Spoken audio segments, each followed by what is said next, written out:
Karibu ndugu msikizaji katika TV zetu za Amazing Voice of Victory, ikiwa pamoja na radio. Hakika tunaendelea na kipindi cha arthritis. Wakati uliopita tulizungumzia hakika tukijiuliza ya kuwa arthritis ni nini. Tukaona hakika ni ugonjwa ambao unaguza katika viungo vya mifupa. Tukaendelea kuangalia kabisa kindani. Tukaona tuko na arthritis tofauti na tukaona inaguza watu wote, lakini sana sana watu wazima ndio imekuwa zaidi. Siku ya leo tunataka kuona tunaweza kudhibiti namna gani arthritis. Dada yangu, baba yangu, grandfather wangu, mahali ambapo ulipo, mama yangu, uko na arthritis kulingana vile tulijifunza last week. Utamanage namna gani? Kwa sababu tunaona arthritis nyingine mifupa imejishaga kabisa, yani imeondolewa, ingine iko very rough, unasikia uchungu sana. Kitu cha kwanza sana ni mulo, diet imelete shida sana katika mambo ya arthritis. Unapohisi jinsi tulipo kufunza ile ambayo ilipita, tutaona ya kuwa hali ya vyakula vya aina tofauti vimesababisha arthritis. Tunaweza kusema ya kuwa ni vile tuko katika tuseme continent ya Afrika, sisi ni masikini kabisa, tunakula tu kwa sababu chakula tumepata. Ama saa zingine tunakosa. Lakini kama tungekuwa kama watu weupe, na sisemi hivi sasa mseme ya kuwa sasa sisi sio weupe kwa hivyo arthritis itushike. Ni vizuri at least tuwe na mpangilio. Hata kama uwe unakuwa na ugali tu pekee nini, tuwe na mpangilio. Ugali huwa uli pekee, unaukula na mboga. Unajua kama watu wengine wanakula ugali tu na chumvi. Nilienda mahali pengine nikafikiria hawa ni walevi ama ni aje. Mtu anachanganya chumvi na pilipili mingi, na alikuwa anaonekana kama mlevi na ugali, akakula ugali sahani mzima. Kwa hivyo haijalishi, inatakikana tuwe na mpangilio wa kula. Tuwe tunaambiwa kama tunakula tule ugali, lakini mboga ziwe nyingi. Na watu wengi sana wameogopa mboga, wanaona ya kuwa hawali chakula, yani ugali wa kutosha. Na mara nyingi sana nimewaambia katika hii studio ya kuwa hakika ugali mwingi hauna hata mahali ambapo unaenda ama unatusaidia katika mwili wetu. Nikawaambia ya kuwa sisi wenyewe tushaharibu tumbo zetu tangu utotoni, hatukujua. Heri wale ambao wanasikia haya wakiwa watoto. Sio kama sisi hatukukuwa na mafunzo kama haya, tukaharibu tumbo zetu zimekuwa plastic. Eti imagine tumbo ya mwanadamu iko kama ngumi ya mwenye tumbo. Kama ngumi yako ni kubwa, basi hivyo hiyo size ndio sasa size ya utumbo yako. Kwa hivyo chakula ambacho unafaa ule kinafaa kiwe kama ngumi. Ukikunja ngumi, kunja ngumi mahali ambapo ulipo. Unakuta tumekula sijui ngumi 5 mpaka sasa ile tumbo ishakuwa elastic.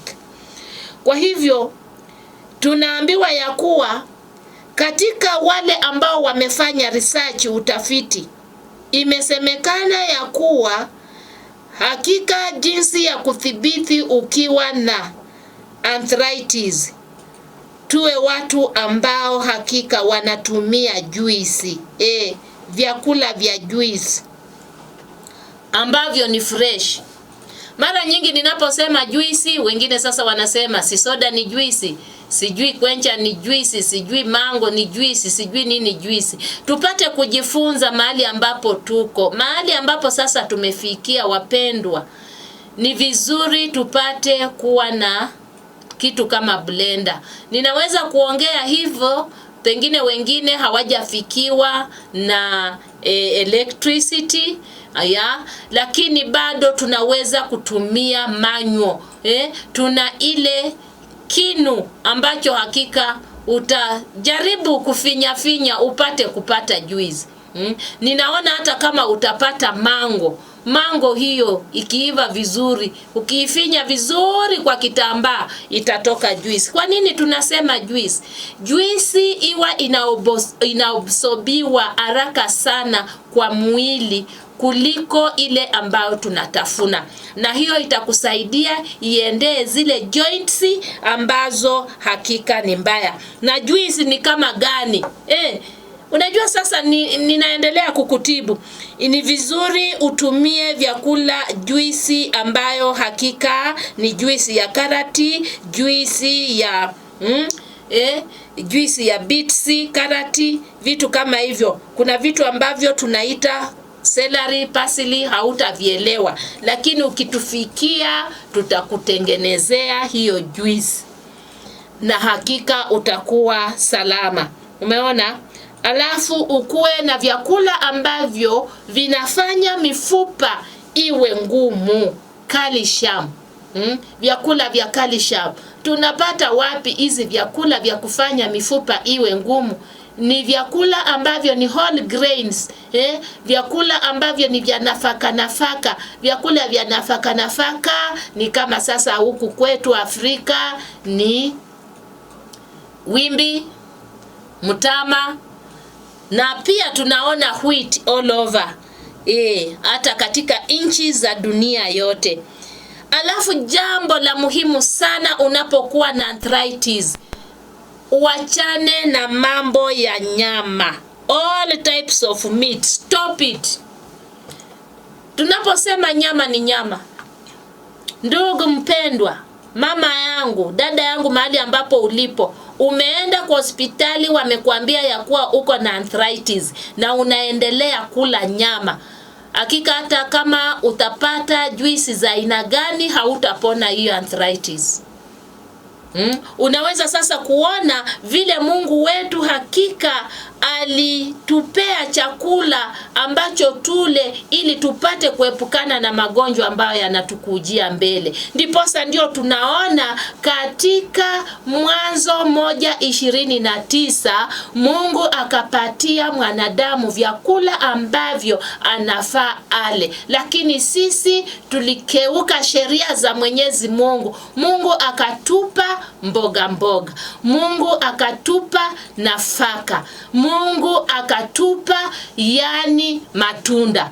Kama tungekuwa tunakula hizi vitu kama chakula yetu, hakika chakula chetu tungekuwa tuko na afya ambayo haina arthritis. Na hasa katika arthritis hatufai kula nyama, all types. Nikisema nyama, that is flesh diet, inahusika na kuku, inahusika na samaki, inahusika na ng'ombe na mbuzi. Unaweza kusema ninasema nini? Lakini mwenzangu, kabla hujashikwa na ugonjwa utaona kama ni mchezo, lakini wakati ule ugonjwa utakushika, hakika wewe utawacha. Lakini mzungu ama mtafiti alisema ya kuwa prevention, yani kuzuia, ni kuzuri kuliko kuponya. Na Mungu wetu alituanzisha mapema kabisa, lakini sisi wenyewe tumekataa. Tunaona ya kuwa hakika kumbe arthritis itaponywa tu na matunda na mboga na nafaka. ukiwacha nyama. Sasa nyama hii haitusaidii. Tutaponywa na vitu ambavyo vinatoka katika udongo, kwa sababu hii miili yetu ilitoka kwa udongo. Na arthritis imekuwa yani ugonjwa ambao umesumbua sana. Ugonjwa wa mifupa umekuwa ni ugonjwa ambao unasumbua sana, hasa watu wanapoelekea miaka 40. Kuanzia 40 na kwenda, hata kama ni ya miaka kila mtu, lakini sana sana ukiendelea kukua aged unakuwa na shida za arthritis. Ndiposa ndio tunaona ya kuwa mwanadamu anafaa akawache. Kwa nini nyama ni mbaya? Tunaona ya kuwa yani unapokula hizi nyama zina absorb calcium, zinaondoa yani ile ile calcium, yani ile nini yenye inajenga mifupa, ile vitamini yenye inajenga mifupa inaitwa calcium, inaabsorb, inaondoa. Hiyo ndio ubaya wa nyama katika arthritis. Nimeshangaa sana wengine ninapowatembelea wanasema yes, niko na arthritis, niko na osteoarthritis, niko na rheumatoid arthritis, lakini nimeambiwa hospitali ya kuwa niache nyama ambayo haijakaushwa. Kwa hivyo yeye aipitishe kwa moto akaushe, sasa ndio ale. Ninakuelezea mahali ambapo ulipo, nyama ni nyama. Itaondoa nguvu katika mifupa yako ambayo inaitwa calcium. Na tunaambiwa tena katika hiyo nyama utakuta kuna ile acid, purines acid, uric acid, ambayo hakika itaenda katika ile joints. Utasikia vibaya kabisa unapokuwa na arthritis na unaendelea kukula nyama. Umeona? Kwa hivyo ni vizuri tuachane na nyama unapokuwa na shida kama hiyo. Tunaona ya kuwa unapokuwa na arthritis uwe rafiki wa kula vitu kama vitunguu. Vitunguu vya aina yote. Na hasa tena kitunguu saumu. That is garlic in English. Wewe ukiwa Amerika, ukiwa Zambia, ukiwa Rwanda, that garlic, iyo familia ya onions, all onions, zinaondoa ile uric acid hasa katika mifupa. Unaona katika zile joints, hakika unaona kuna zile onions ambazo unazipata zinakuwa white. Hizo ni nzuri kabisa, zile za majani zinaondoa uric acid from the joints, ambapo hakika pain haitakuwa zaidi. Watu wacha tujifunze kukula vitunguu, tupate kukula. Kuna vitu kama unaenda kule Europe wanaita asparagus, lakini tukiingia katika hata supermarkets zetu tutazipata. Eat green leafy vegetables.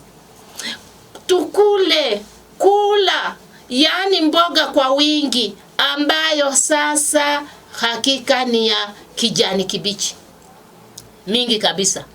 Lakini siku hizi watu wenye mboga, Mungu wetu ametuambia ya kuwa tupate kukula mboga. Sasa mbona mmetuharibia mboga? Yani watu mmenyunyuzia kabisa, yani dawa kwa mboga.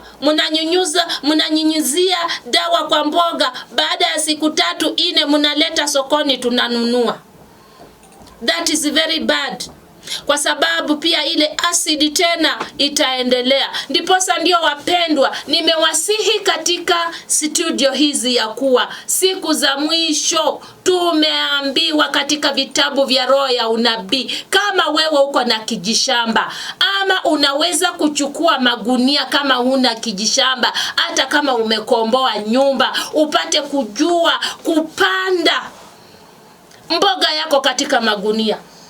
Ili ndugu yangu, dada yangu, uwezi kujua wakati huu people are out of money, wanataka kupata pesa. Yani wamelete hakika mboga sokoni ambayo hakika ni mbaya kabisa, imenyunyuziwa dawa.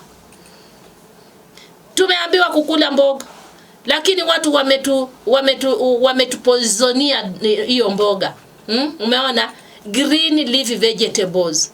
Ndio upate kujiamini sana, ndio hautapanda yote. Hautapanda aina yote ya mboga. Wengine wanaweza kusema ndio nikipanda sukuma nitakuwa nimepanda mnavu, nimepanda sijui mboga ziko aina nyingi. Lakini wacha nikuelezee, unapoenda sokoni utajua ile mboga ambayo haijanyunyuziwa dawa. Utaona ile ambayo imetoboka. Hiyo mboga wewe nunua hiyo mboga. Hiyo itakusaidia kabisa katika arthritis zako kuliko wewe ukule tena mboga ambayo iko na dawa ambayo hakika tena itaenda kudamage pale your joints. Kwa hivyo tunaambiwa ya kuwa ukule grains, tumesema vitu kama hivyo. Na wengine pia ukiwa na arthritis watafiti wamesema ya kuwa yani mchele ambao ni brown rice, sio ile mweupe, ule ambao ni brown, hakika uko na what we call vitamin K. Mchele utakusaidia katika arthritis zako. Ile cartilage ambayo tumesema itaanza kufanya nini? Ile vitamin K itaanza kujiunda tena. Alafu jambo lingine tunaona tu matunda. Munaweza kuwa mnajiuliza ametuambia matunda. Wacha niwaambie, matunda ni mengi na kuna particular matunda katika kuponya particular disease. Sasa ndugu mpendwa, katika matunda ya arthritis upate sana kukula nanasi. That is pineapple. Pineapple is very good, ambayo hakika inakuletea mambo mazuri, ambao hakika itaondoa ule uvimbe ambao hakika unapatikana katika joints. Inasemekana hakika ni vizuri usikose kukula pineapple kwa week of 200 grams. Na tunaona ya kuwa mboga ambayo ni nzuri tushasema. Kuna ile mboga hamjui. Ninaposema hapa mboga hamutazijua, lakini ninawasihi tunapoendelea kuwafundisha hivi, kuna madawa ambayo ni aina ya mboga ambayo tumeshaga like alfalfa, cornfrey. Utakuta ya kuwa ninaposema cornfrey, pengine hii mboga inapatikana kila mahali. Ni mboga ambayo ukiipika inakaa kama ya malenge. Hiyo mboga ni nzuri sana kwa watu ambao wako na arthritis. Tunapounganisha na madawa mengine, hakika wewe unapoendelea kukula hizo, arthritis zako zitapona. Na hata zile mifupa ambazo zitakuwa zimeway out, hakika zitakuja kurudi vizuri na zitapunguza mambo ya pain. Tunaona ya kuwa ule chakula ambacho kiko na fiber, sio chakula ambacho kimekobolewa. Wewe ule chakula ambacho kiko na fiber kitakusaidia. Tuko na madawa kama yani ya flaxseed oil ambayo haipatikani rahisi, tukikupea utasikia vizuri. Uendelee kufanya juices. Na tunafanyia pia watu juices. Tukisha kufanyia mara moja mara mbili, tunakufundisha vile wewe mwenyewe utaenda kujifanyia upate kupona katika magonjwa yako.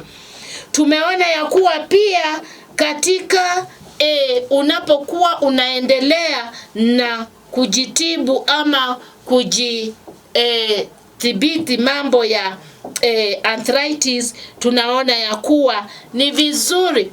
Naona hivi vyakula ambavyo tunasema ni vya kiasili, vyakula kama viazi. Vyakula vya viazi ni vizuri. Waje viazi saa hizi, that is Irish or English potatoes, zimekuwa sasa saa hizi zinahifadhiwa na madawa. Kuna wakati mmoja nilitembea katika Rift Valley places katika hii nchi ya Kenya pale Molo, nikaona jinsi wanavyokuza tuseme viazi. Hakika yale madawa ni mengi bwana. Within 3 months, yani those English potatoes, ingine kubwa kabisa, hata ingine inatoshana na kichwa changu. Hakika viazi tena pia vimeharibiwa na kuhifadhiwa ama na kupandwa na mambo ya madawa. Jambo lingine ndugu mpendwa, ni vizuri hata tuende kiazi ambacho ni natural, kiazi ambacho ni cha asili.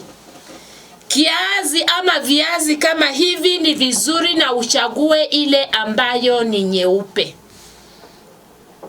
Tunapounganisha na madawa mengine, hakika wewe unapokuwa unaendelea kukua na arthritis, ugonjwa wako utaisha. Sisi tumekuja hapa kama medical missionary jamii. Ndiposa ndio tuko katika mitandao hii, wale watu ambao wako South Africa. Unajua unapokuwa katika tuseme crusade, utakuwa tu unaongelea tu watu wachache. Ninashukuru sana kwa sababu ya Mungu kuniweka mahali kama hapa. Unapokuwa tuseme seminar, utakuwa unaongelea watu wachache sana. Lakini ninapokuwa katika hakika mtandao mkubwa huu ambao ni wa dunia mzima, Mungu hakika ametaka mimi kama medical missionary Judy nipate kuelezea watu kinagaubaga ili wapate kupona katika jina la Yesu Kristo. Kwa hivyo ninaporudi katika kiazi hichi cha natural, upate kukatakata hicho kiazi ndugu mpendwa, upate kukiweka katika glass ama yani jug, ukaweke maji, ukikatekate, ukislice vizuri. Slice a potato with the skin on it. Uoshe tu vizuri. Tumeona ya kuwa kama unaona ile English potato inawezekana iko na madawa, wachana nayo. Urudi kwa hii kiazi ambacho ni kiasili, ambacho hakitaki dawa, upate kukisafisha vizuri, ukislice vizuri na ngozi yake, ukiweke ndani ya maji. Kilale pale, kesho yake unywe. Itakuwa inakusaidia kwa arthritis. Tunapokuongezea kadawa kadogo tu, na hata kabla hujafikia dawa utaanza kuona kuna that relief. Ile pain itaanza kureduce.